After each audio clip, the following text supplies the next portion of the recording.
So ngayon mga ka-farmers, magtitimbang tayo ng mga manok natin dahil merong bibili ng ating mga heritage breed o yung mga palayan nating manok. So yung bibili mga ka-farmers ay para katayin dahil sa susunod na araw ay fiesta dito sa amin at ito yung isa sa mga ihahanda nila. So nag-order na ito yung suki natin na palaging bumibili dito. Nag-order na ito way back 2 weeks, 3 weeks ago na yata.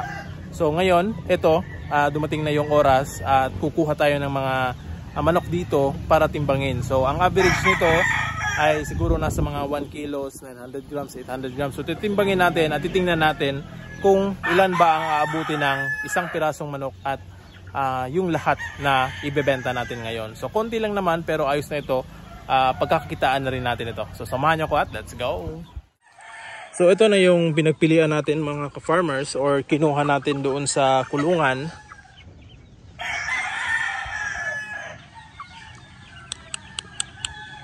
So ayan na sila lahat.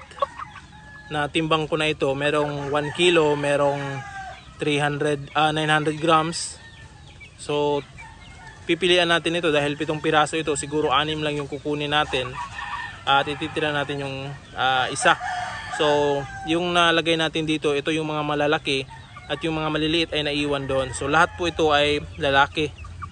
Alright. So titimbangin natin na yan at itatalin natin mamaya. Alright. So nandito yung mga kasama niyan mga ka-farmers. Yan. Ito na lang yung natira. Yan yung maliliit pa yung katawan, hindi pa ganong malakalakihan at nag-try akong magtimbang niya, nasa mga 3/4 lang. Mahigit 3/4 yung iba. So hindi pa yan okay para katayin. So yun lang yung napili natin, yung kukunin natin. So siguro mga kalahating buwan pa siguro aabot na yan sa timbang. Alright. So ito yung timbangan natin mga farmers. Let's go. So ngayon titimbangin na natin ito one by one. Titimbangin din natin ito ng lahatan na. So yung mga malalaki unahin natin.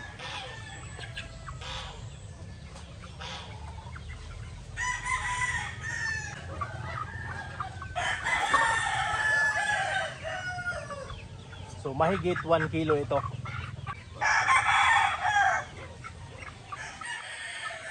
Ito rin 1 kilo rin.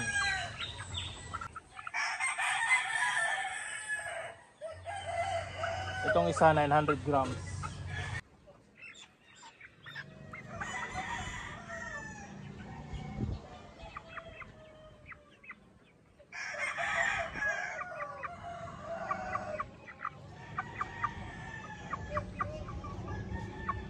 So ito mga ka-farmers ay 3 kilos.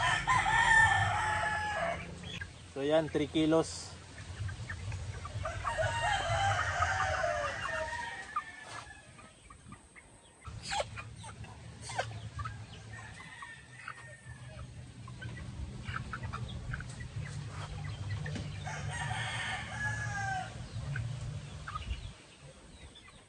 Kilos din. May sobrang konti pero 3 kilos na lang yan. Alright. Ito, lahat ito ay 6 kilos yung natimbang natin. So tamang tama na ito dahil yung in-order sa atin is 5 kilos lang. Pero ito ay umabot ng 1 kilo yung isa. Dahil yung pinag-usapan namin is 900 grams, 800. Pero ito umabot ng 1 kilo.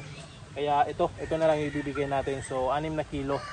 So per kilo niyan ay nasa 200 yung bintahan ko. Alright.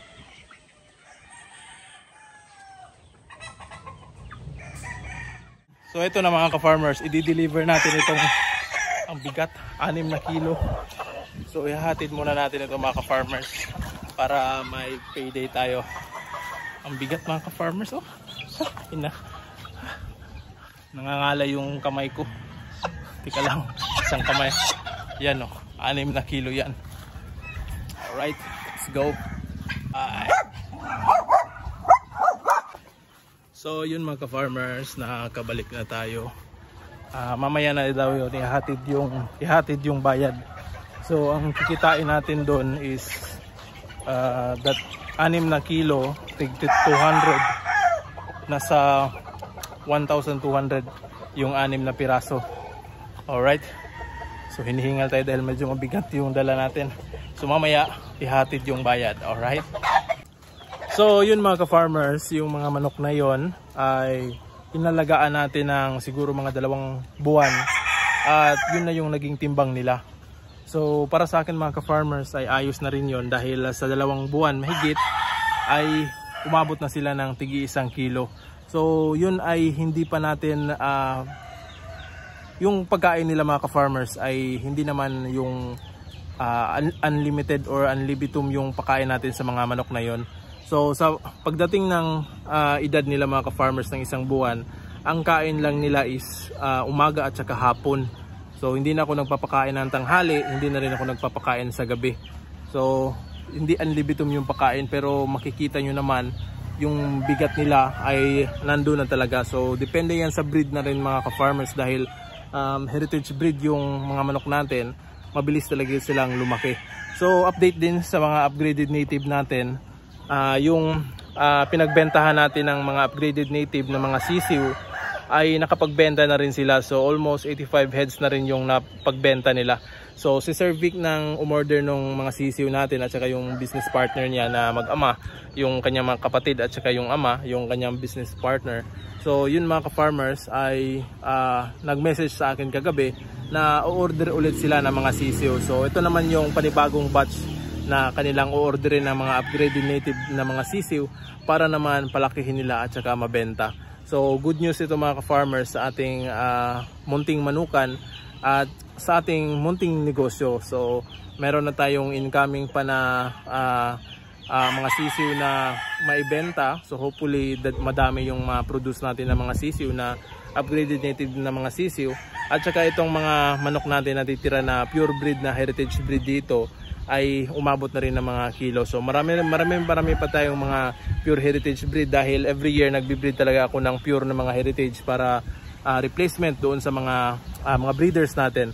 So yung mga babae ay i-maintain natin dito, yung mga kasama ng tigi 1 kilo na, yung mga kapatid ng mga babae ay i-maintain natin dito dahil yun naman yung gagawin nating breeders, so mga babae, at magtitira lang tayo ng ilang roosters dito para gawing breeders din. So mga pure na mga rooster yung iiwan natin dito dahil last breed ko kinulang talaga ako ng mga roosters dahil meron akong natira, binili yung iba kasi na mga pure breed na heritage natin na mga rooster.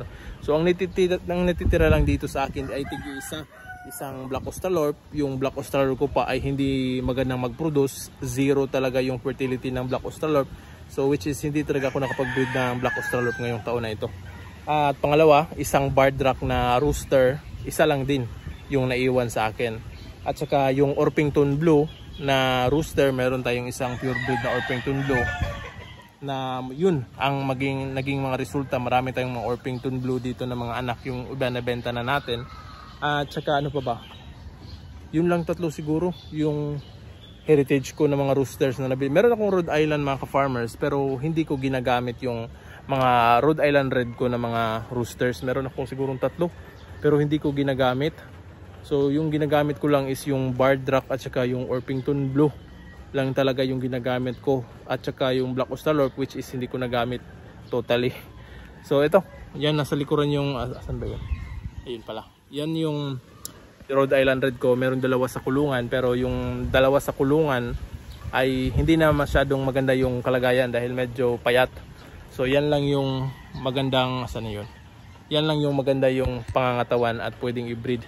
So siguro by June siguro mag-breed na rin ako ulit ng pure breed na heritage pagkatapos kong mag-breed ng upgraded native. So meron pa kong mga natitira ditong upgraded native na mga sisiw. Yun naman yung mga palalakihin ko, tapos kapag merong gustong bumili, meron tayong maibibigay. Alright, so ayos talaga mga ka-farmers, kahit konting usad lang dito sa ating pag-aalaga ng manok, at least continuous mga ka-farmers, at hindi natin alam kung kailan tayo kikita dito sa ating alaga. Katulad ngayon, hindi natin namalayan na umabot na lang ng 1 kilo yung mga manok natin, tapos meron na tayong na ibibenta. So kung magkakatay tayo, paparating kasi yung birthday natin, meron tayong makakatay dahil meron ng mga sisiw na umabot ng tigi 1 kilo. Alright, so marami pa rin mga ka-farmers. So yun lamang, hanggang dito na lang mga ka-farmers at maraming salamat sa panonood. Kung meron kayong mga katanungan, comment lang sa ilalim at ating sasagutin yan. Maraming salamat mga ka-farmers at happy farming! Woo! Woo!